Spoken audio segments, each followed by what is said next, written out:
มาเด้อพี่น้องลองโอ้เป็นตาแซ่บแท้รู้สึกจังได๋บ่นี่ Oh no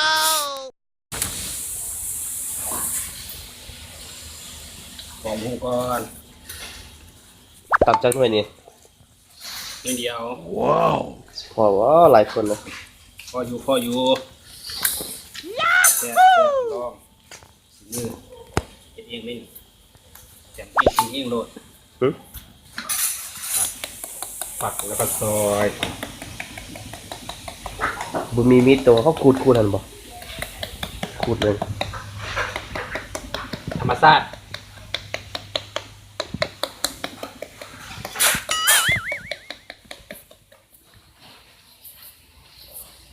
มีแต่ทอดตำส้มเห็ดเบี้ยครับก็แล้ว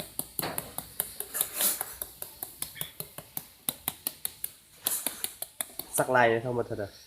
ฮะฮอนล้านเนาะอ๋ออันตายไปนานเนาะ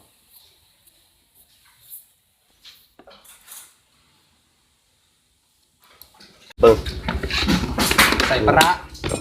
กำลังสิแซ่บบ่นี่นะตำน่ะใส่เป็นตอนเลยเป็นตอนเลยโอ้สุดยอดเนาะลายธรรมดาเลย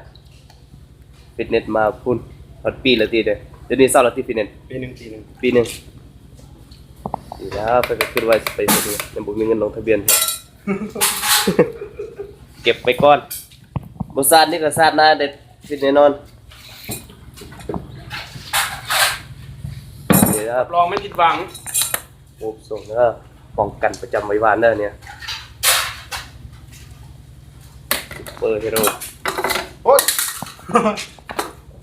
คือบ่เฮ็ดนั่นบ่ฮู้เข้าบ่ซอยเลยกำลังมุ้งกำลังมาอดเอาก่อนเบิ่งแก้วไปก่อน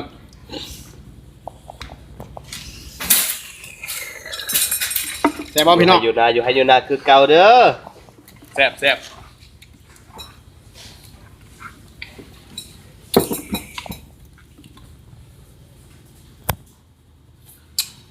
โอ้ยจิ้มเพิ่นเบิ่งได้เด้อ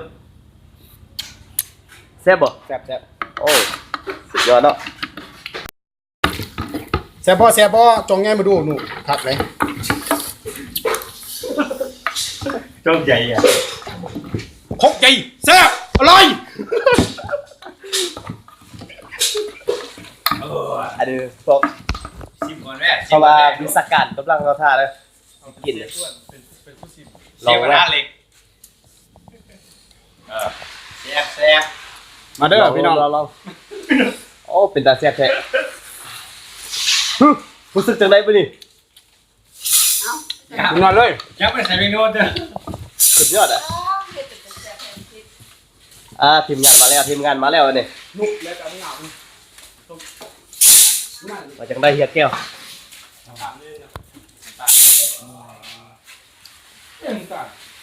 น้ำปลาน้ำปู